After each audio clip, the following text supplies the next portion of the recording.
Hello, everyone. My name's Lee, and this is the Grief on a Tuesday Night podcast. So, a little bit of an intro as to what this is about.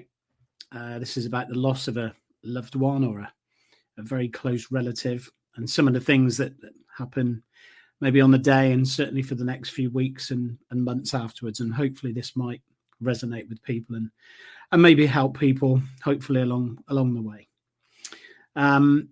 My partner died back in October of 2024, and life completely changed in that morning. I won't go into the details of what happened on that day, but suffice to say, the ambulance people were fantastic.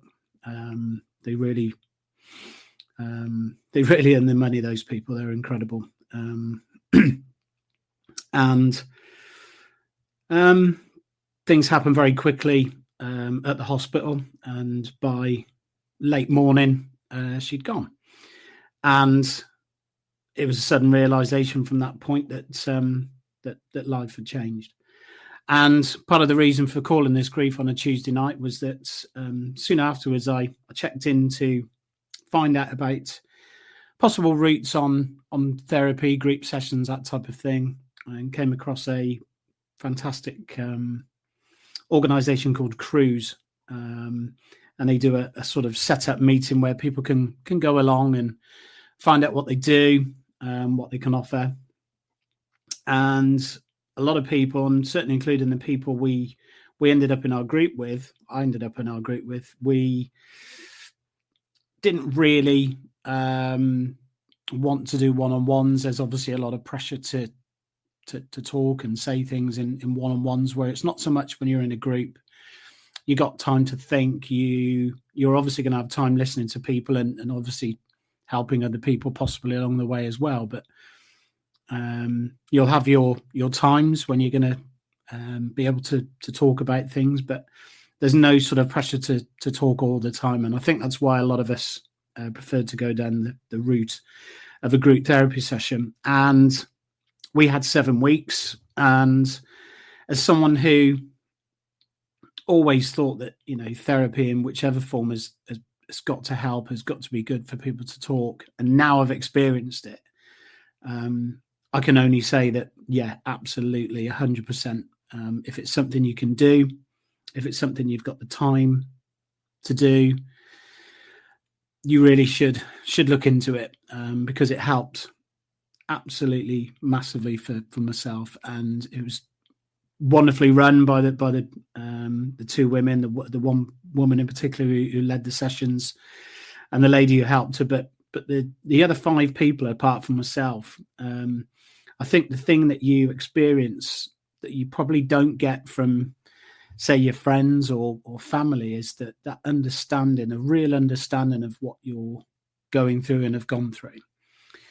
Excuse me. There were certain things, certain times, and I can touch on them more at another time. But I think outside of those 4 walls, if I'd have probably said some of the things I said, they would have been taken differently and a lot more negatively. And the reaction and the support from the people in those weeks in our group was absolutely mind-blowing, to be honest. A couple of times I came back and I spoke to my son, and he asked me how it had gone, and I said, quite frankly, I'm staggered by the reaction, because I was expecting it to be, even if not negative, a bit sort of certainly not as positive and supportive as it was.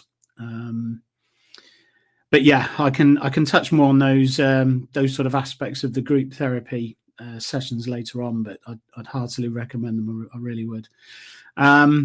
So yeah, going back to that day in October of 2024, obviously when we were there, we were left in a room, and it was probably the only point I'd say where, and I know the NHS are underfunded, they're understaffed, and they work so hard, but we were sort of left in a room, and the young girl who came to see us, we had obviously had a lot of questions. We were in shock. It was something that a few hours ago in the morning had been unthinkable. And it did seem to be a case of refer to the leaflet, refer to the pamphlet. And if we did have other questions, it seemed to keep going back to refer to the leaflet. So in the end, we went home, and there was a sudden realization. I drove home with my son that, my word, I'm a single dad. What are we going to do for tea? It was ridiculous things instantly, even before thinking about speaking to funeral directors and that sort of thing. And your mind's a blur. It's very hard. I mean, to be honest, the drive home, I do remember I turned the radio off. We listened to music all the time in the car, and I turned it off because I didn't want to remember any songs being part of that journey back from the hospital to home, and I didn't want that memory sort of imprinted. Oh, we were listening to that, so I deliberately turned it off. And then after the initial night, the first night, we sat down the next day, and I realised there was going to be a flood of things to sort out, and there was. Now, all I would say initially, and this is just from my experience, the first couple of things that were really, really important was to we had separate bank accounts, and we did everything together, shared everything money wise, did different bits and bobs, but we just felt it was easier as we went along in life to have separate accounts. Now, the first thing we were told was to make sure her bank account was stopped and was frozen. So we got that organised, and they were very good. They gave me a little list of a few direct debits and things where obviously, that would be stopped, and I guess people would be in contact, and they were. And the second thing was to get hold of the death certificate from the local council. Again, we made an appointment. Myself and my son went in, spoke to a very nice lady. You go through a lot of the details. Some information you have to give her from the hospital, and they print off your death certificate. Now, I was told at the time to get more copies, so we did. I think we got 5 in total. Our council charged £12 per copy for these.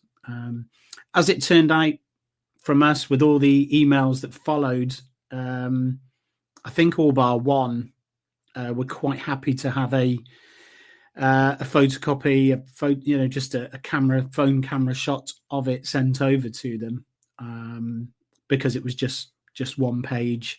A lot of them were the same with the wills, as long as it was front and back and clear to see. They were okay.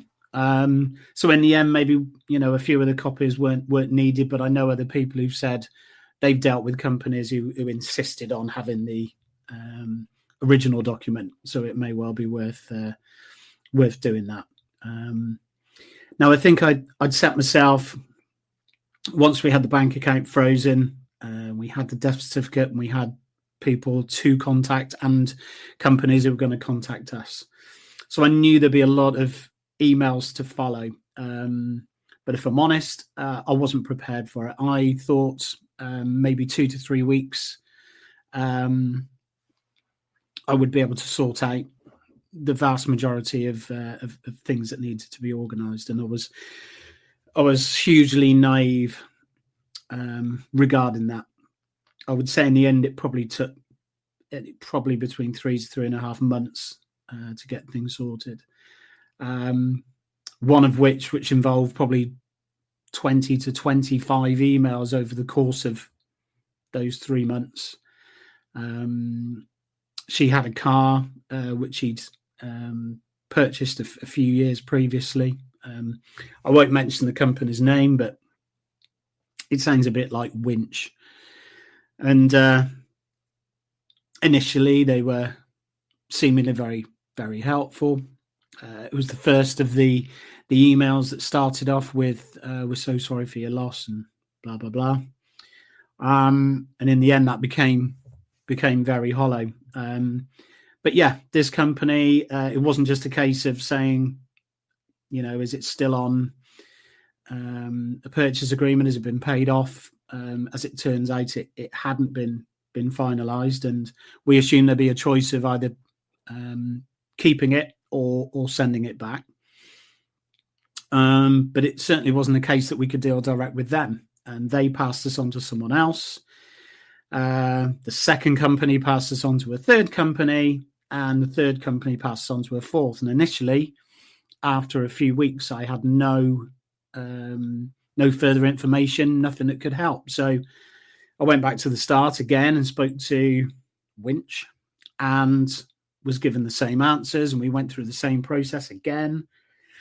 And there were times when, I have to say, these sort of things can make you incredibly short-tempered and angry. It's something we spoke about a lot in the group therapy sessions, especially when you feel like with these companies that they're very faceless, and it became unbearable.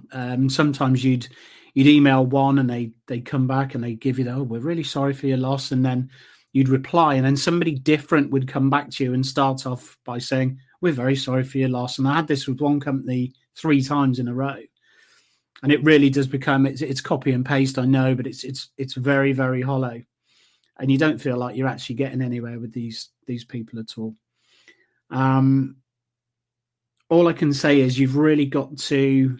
There were times when I got so angry with it. I spoke to a family member and said, I can't do this anymore. It's too much, and it did feel like the weight of the world was on top of me at some points during this process. But all I can say is you really do just have to keep at it, and eventually somewhere you'll get out the other side of it. And like I say, I think probably it was around 25 emails to 4 companies, just regarding one issue. This was just one thing. And this was with them accepting death certificates and wills and all this sort of thing. It took a long, long time, and a lot of soul searching, a lot of anger. But this one company, which turned into 4 companies and countless emails, was eventually resolved. But it would carry on into the companies she'd worked for. One was fantastically helpful, couldn't have been more helpful. But then you'd be dealing with insurance people, and then again that became difficult. Sometimes you would spend an hour filling in forms, making sure that everything was present and correct to be sent back, and we go through again and we double check, and then somebody would come back, and someone you'd already dealt with again saying, we're very sorry for your loss, and then say, well, this hasn't been filled in right, and we double checked, and I actually replied to one of them and said, well, it has, I've got everything here. And then they came back and didn't even sort of apologize to say, actually, yeah, you had done it properly. They just said, yes, now we can proceed with this.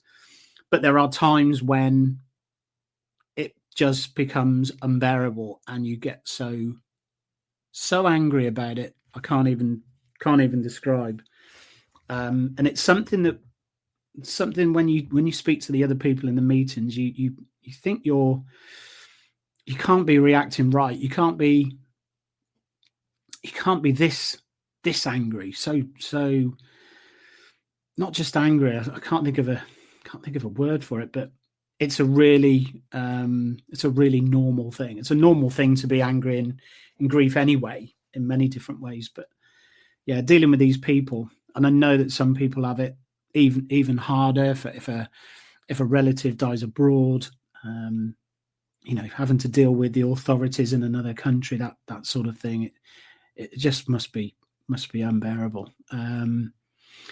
So all I would say is that there is a way out. There is an end to these emails, because they will just, and it's not just emails, it's phone calls as well. But I did try and keep it as much as I could to emails. Obviously dealing with dealing with the funeral directors, sometimes you're dealing with such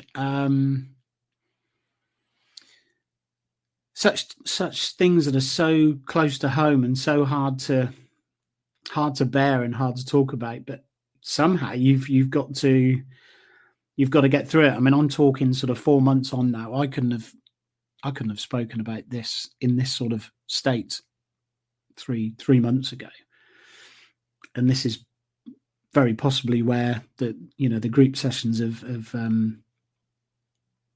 really helped. And like I say, I thought initially I'd be looking at 2 to 3 weeks, and I was lucky that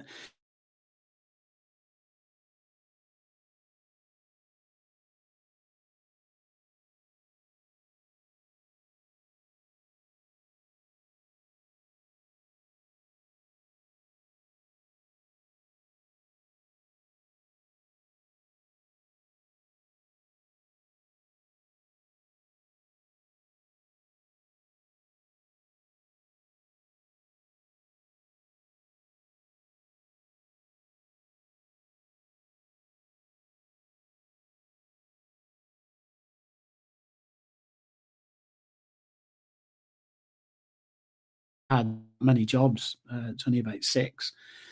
But I had to get away. It was a very toxic place to work, and it was not good. Let's put it that way. So I was actually off when this happened in October. So I felt I had time to deal with it without the pressure of, well, I've got to get back to work. I've got to be back to work next week. So I had time. I had time to be with my son and to help him through it with anything he needed. I was here all the time. And like I say, I set myself maybe 2-3 weeks. I'm going to get these things sorted.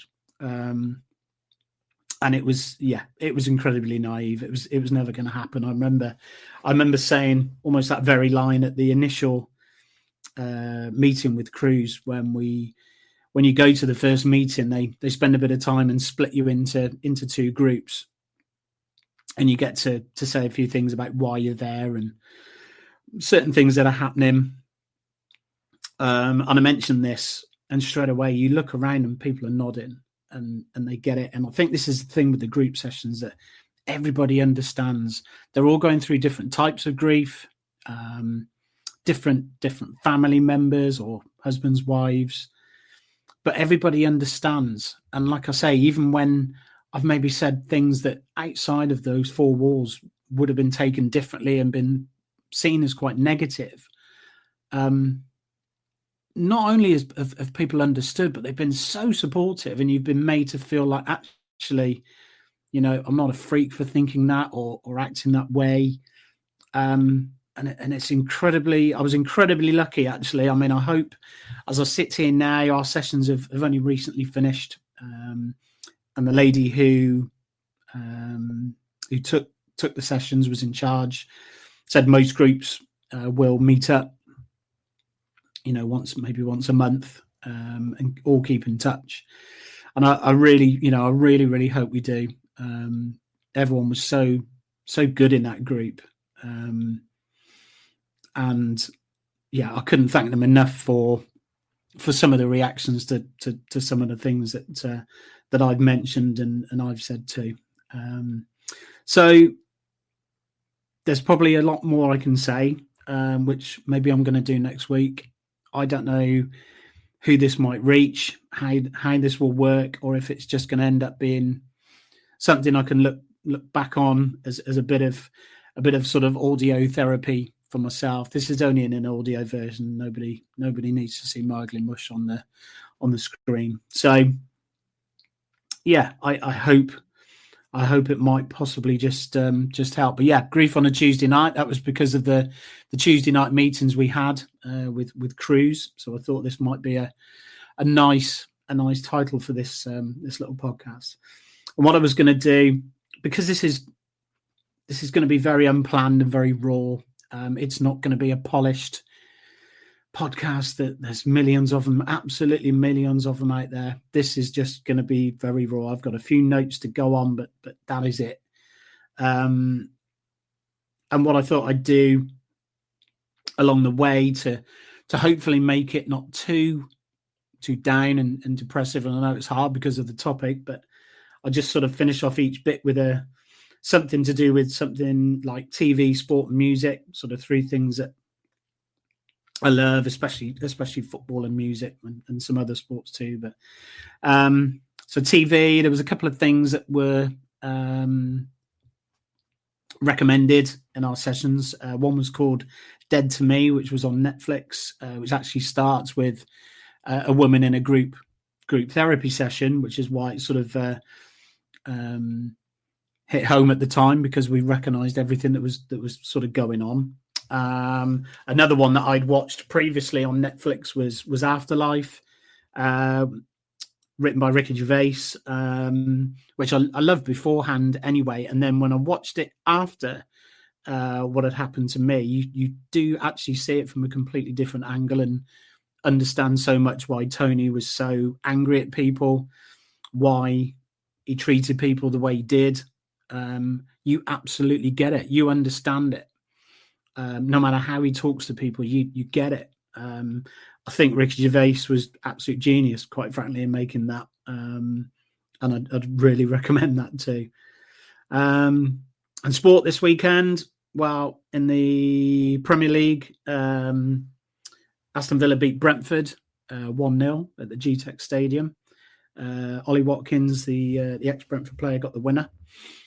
At the time, they went up to 7th in the league, and they're hanging in there, knocking on the door for the European spots next week. And there's a big game on Wednesday night against Bruges, second leg. Obviously, a really good result, 3-1 away in the first leg, but Bruges are no mugs. They're a good side. They beat an even better side, I think, in Atalanta in the previous round. So, yeah, Villa are going to have to be right on point from the start. And music-wise, well, I'm a metalhead and I like rock, and I do like other stuff as well. Sometimes I can play stuff in the car and I can get quite a shock look from my lad as to, wow, what's this? Why you listen to this? But in the main, I do like loud music, especially loud, shady music. But yeah, just at the moment, a couple of albums I've been listening to was Volbeat, band from Denmark, bit of a mix between Metallica and Elvis Presley. So I've been listening to a couple of their albums, one of the early ones, Guitar Gangsters and Cadillac Blood, which I really like. So yeah, we'll see how this goes from here. There's more I can obviously talk about maybe next week if I'm looking at doing one of these in a week. But I just hope maybe some of these things might resonate with you.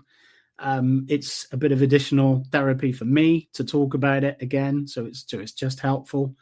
But yeah, certainly from the standoff point, it was if your partner's got a separate bank account to get it frozen ASAP, and obviously to get hold of a death certificate too.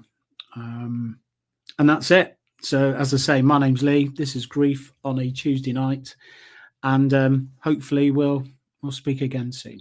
All the best.